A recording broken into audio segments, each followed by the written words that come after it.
Shalom guys, welcome back to another episode here at YASHAV Ministries with Casa de Israel. Thank you again for being here. If you like the content that we have on our channel, like, subscribe. If you have any questions, comments, concerns, put them in the comment section down below. With that being said, let's get started with this week's Torah portion. So, this week's Torah portion is VAYIKRA, right? Before we start reading, we're going to do a Torah blessing. So it says, "Blessed are you, Adonai, our Elohim, King of the universe, who has sanctified us with the commandments. He has ordered us to study the words of your Torah.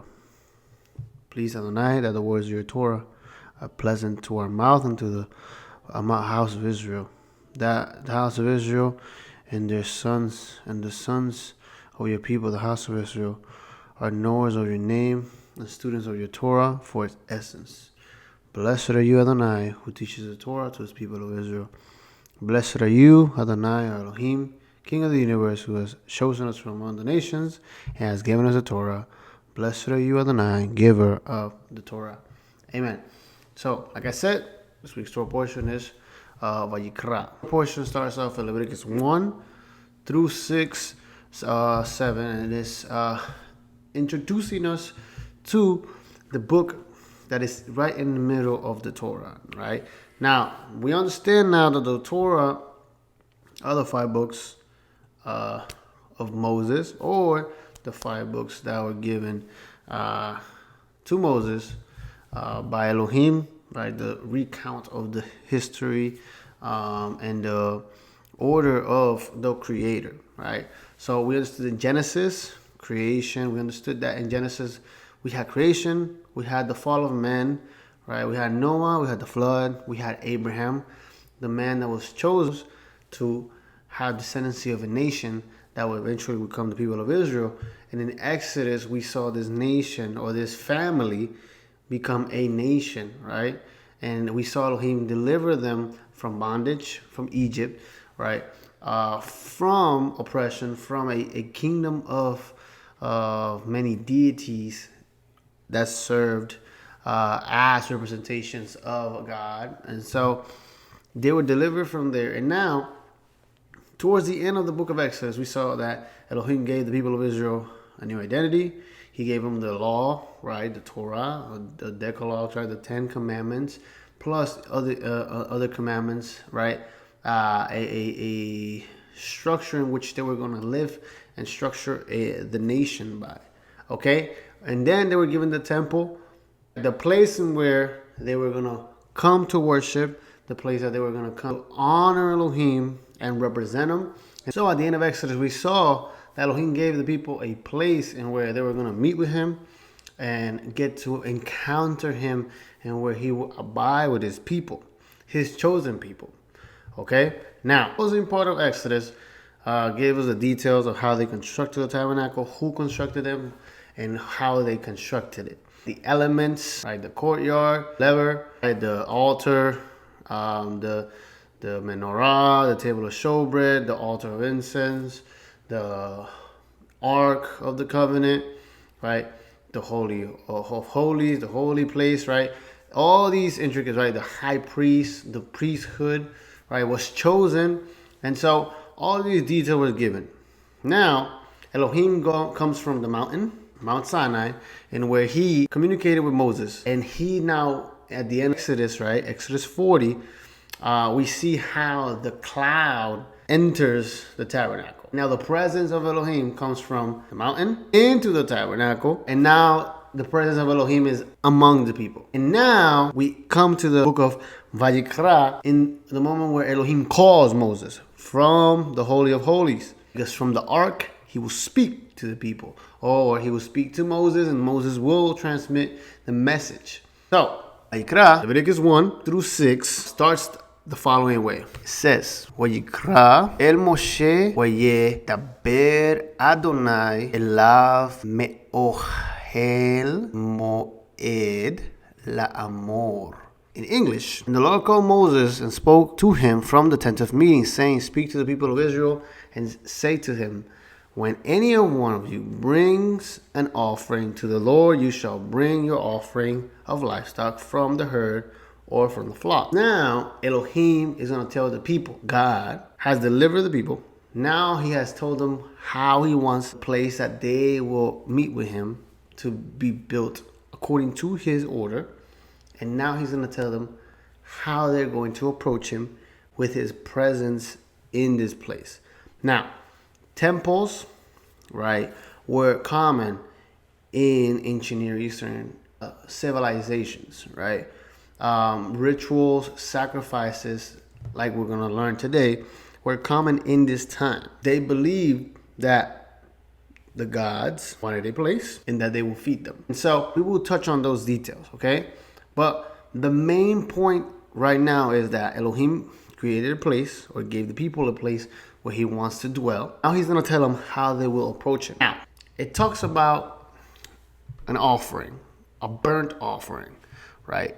Now, this book, or this Torah portion, has a couple, right? It has the burnt offering, it has the cereal offering, the well-being offering, it has the purification offering, offerings for sacrilege or repentance, and the priestly sacrificial duties. So, information in this Torah portion, right? We're going to touch only the burnt offering and the cereal offering, so we can understand what is the purpose of the sacrifice. Before we get into any other sacrifice, we have to understand what is the purpose with this, right? Because when we see blood, when we see any type of information where the Bible says that an animal has to be killed and all these rituals have to be done, we are quick to discard this information and take it out.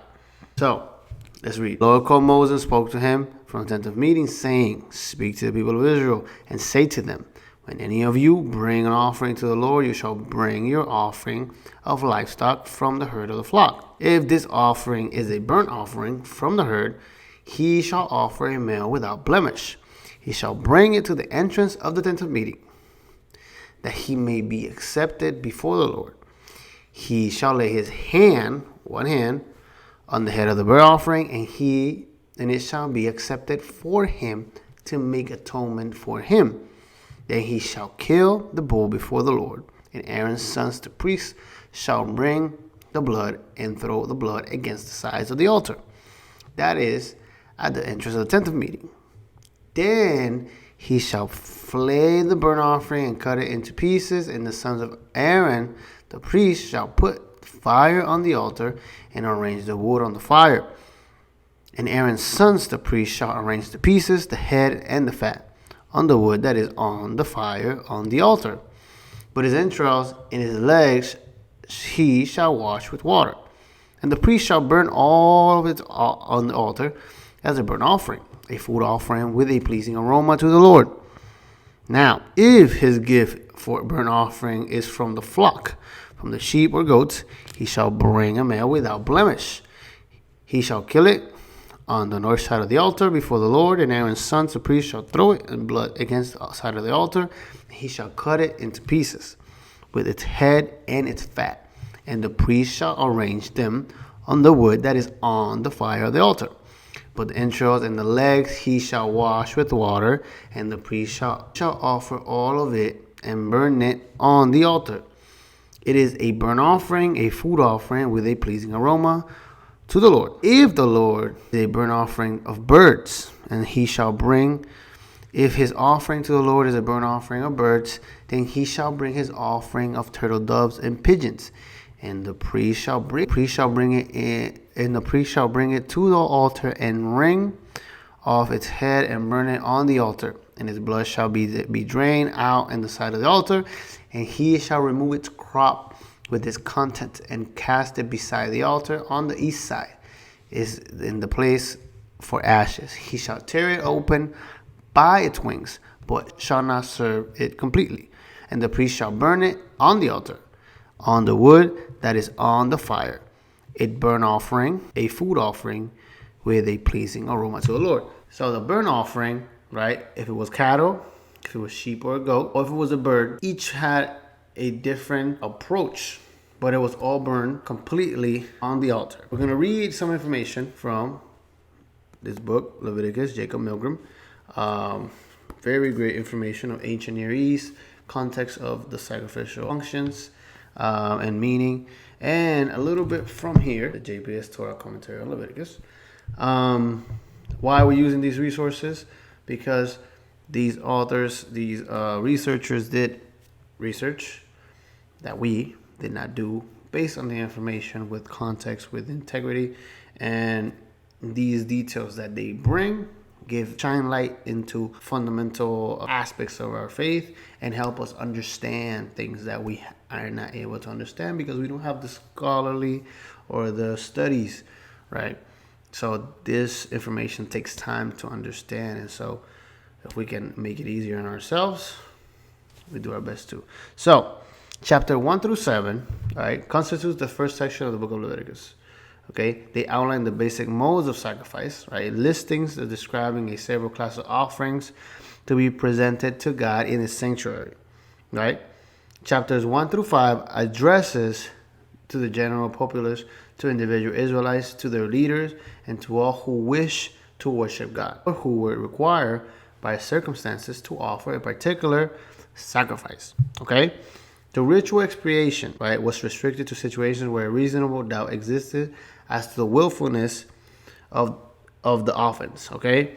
Even then, restitution was always required where loss or injury to another person had occurred. The mistaken notion that ritual worship could atone for criminality or international religious desecration was persistently attacked by the prophet of Israel, who considered it a major threat to the entire covenantal relationship between Israel and God. Chapter 1 deals with the sacrifice called Olah, which was burned to ashes to the altar burnt offering. No part of it was eaten either by the priests or donors. Olah could consist of a male herd, cattle, or of flock animals, or certain birds. Despite some differences in detail, the procedures, all burnt offerings and Holocaust were quite similar. So, these offerings were all burnt, and these were offered voluntarily, and it reflected a relationship and a desire to draw near God voluntarily, being grateful.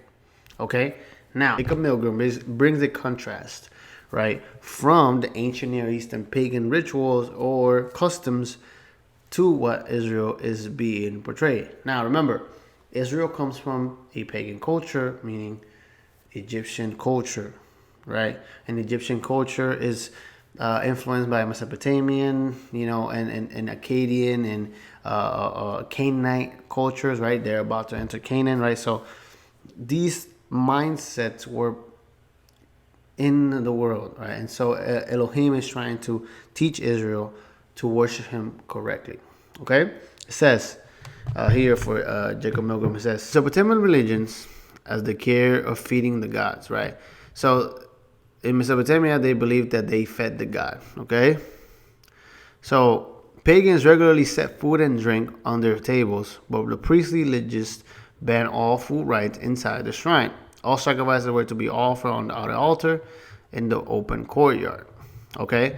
Now, they used to believe that they will offer the sacrifice and then the god will eat it, right? Here, Israel burns it all on the altar and doesn't enter the sanctuary because Elohim doesn't eat it. Remember, detail for the sacrifice is the following. You pick out a cattle, a goat or a sheep, a bird. It is understood that the cattle was the most priciest offering that you can bring, right? Back then, cattle, sheep, all these elements were very important compared to today, where it's money, $1 and all that. Right? Back then, if you had a lot of cattle, if you had a lot of sheep, if you had a lot of goat, you were rich, or you were pretty wealthy. Okay? So the cattle was a meaning of you were bringing a free will offering in a way, right? Or a free will burnt offering of thanksgiving and being grateful, right? To Elohim, or you brought a sheep or goat, which was like middle class, you could say, and then the pigeon, the bird, was more for somebody that was not able to afford a cattle or a sheep or a goat. They brought a pigeon or a bird to still demonstrate their gratefulness to Elohim. Okay? Now, the sacrifice is not something that costs the people. It wasn't like, oh, I'm giving you a sacrifice because it costs me to bring it to you. No. the sacrifice or the offering, as we read, they put the hand on it, on the goat or on the cattle, and that animal represented the person. So instead of the person being sacrificed, the animal is sacrificed or offered on behalf of the person. So paying attention to the detail of how the sacrifice looked, it being perfect, and all of this demonstrated a perspective of the person in their relationship with Elohim, with God. If you brought God the best that you had in an offering of thanksgiving and showing how grateful you are to Him, right? This burnt offering. And so that would demonstrate who you were on that altar, right? That offering represented the person. We have to understand something culturally. We cannot get confused. The sacrifice has to go in hand with the offerer. Okay? The offerer is supposed to understand that this sacrifice represents him. So he has to be morally apt to bring this sacrifice. The most important aspect of the offering and the sacrifices is that when you bring an offering, you have to be morally compatible with what you're bringing. Doesn't mean because you bring a cattle, you morally are worth as much as that sacrifice. Understand what I'm saying? Right? It's not so much exactly what you bring. It has to be a balance. You morally have to be doing justice and righteousness, helping the need, right? Being a good person, right? That we might believe in. And so with that moral compass, understanding that you have to align yourself with God's order, if you're doing the right thing and you're living correctly, then when you bring the sacrifice or the offering, it will represent you. Okay? What happened down the line with Israel is that they kept bringing sacrifices and offerings, but they were not changing morally. Okay?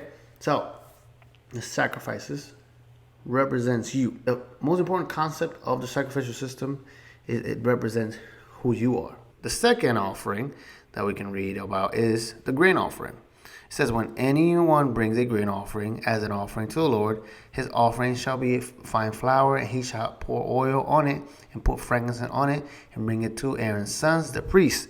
And he shall take it from the handful of the fine flour and oil with all frankincense, and the priest shall burn this as his memorial portion on the altar, a food offering with a pleasing aroma to the Lord.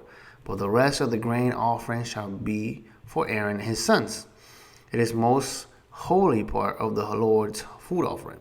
When you bring grain offering baked with oven as an offering, it shall be unleavened loaves of fine flour mixed with oil, or unleavened wafers smeared with oil.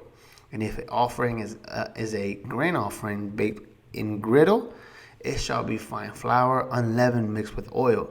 You shall break it in pieces and pour oil on it.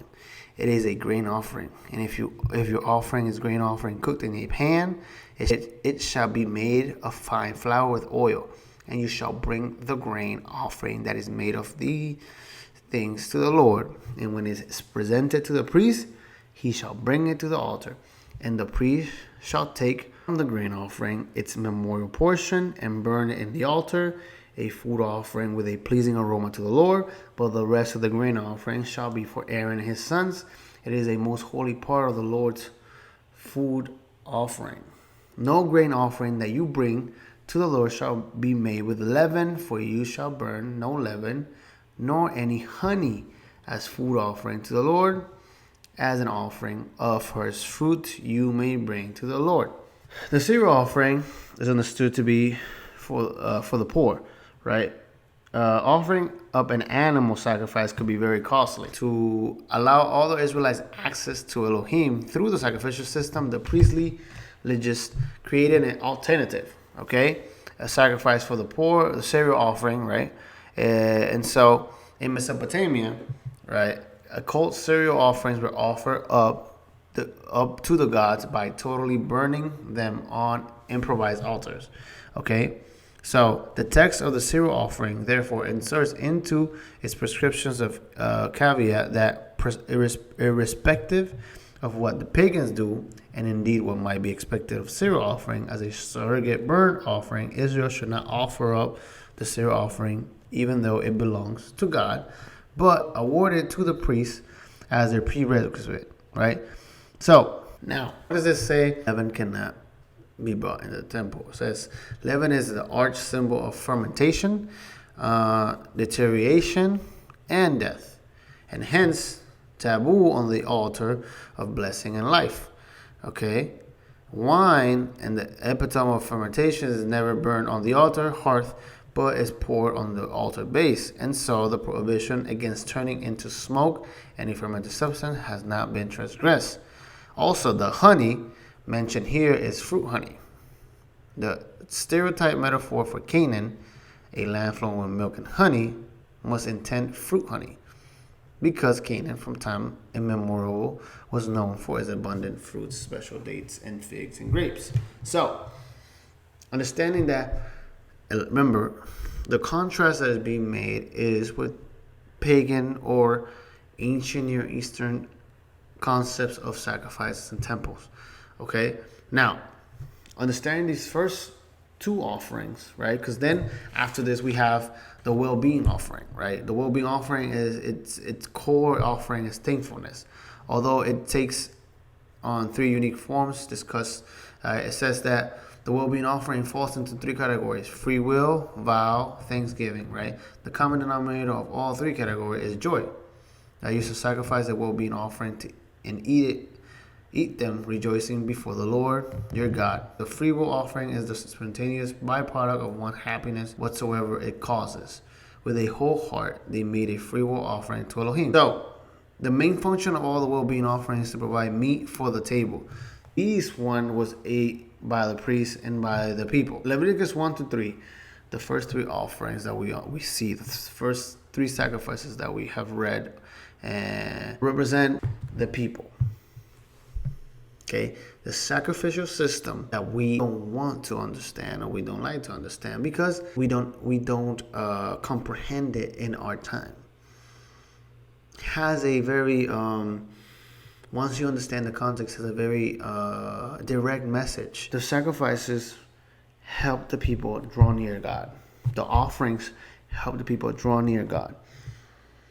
The sacrifices and the offerings were physical representations that demonstrated their relationship with Elohim and how they morally represent Elohim and how thankful they were, or how no matter what status they were able to draw near.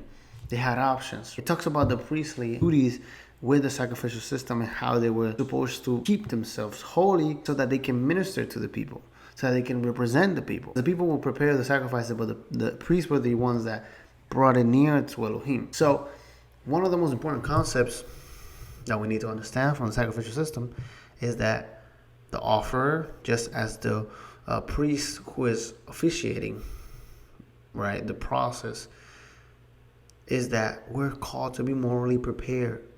We're called to be morally structured, so that we can represent Elohim correctly. That's the best way that we can simplify the beginning of the book of Leviticus. Okay? The book of Leviticus has a structure. The book of Leviticus is divided into 7 sections. Okay? Rituals, which is chapter 1-7, and chapters 23-27. Okay? It also has the priesthood, right? Which is chapters 8-10 and chapters 21-22, and the purity laws that teach us how to be ritually pure and morally pure, or morally impure or ritually impure. Okay? And they are chapter 11-15 and chapter 18-20. Right? These sections demonstrate us how we draw near, who are the ones that represent us, and how they are called to be prepared morally and ritually, and how we keep ourselves morally and ritually prepared to draw near Elohim and be in the presence of Elohim. The book of Leviticus, VAYIKRA, calls us to understand how we not only get close to Elohim, how we maintain ourselves in the presence of Elohim, and how we are called to minister those that want to draw near Elohim and get to know His presence, and get to know His order, and get to know His purpose. And hopefully I can bring you something so that you can draw near Elohim and stay morally pure and are able to honor Him in everything you do. So I thank you for watching. Have a great week. Shavua Tov and Shabbat Shalom. Thank you.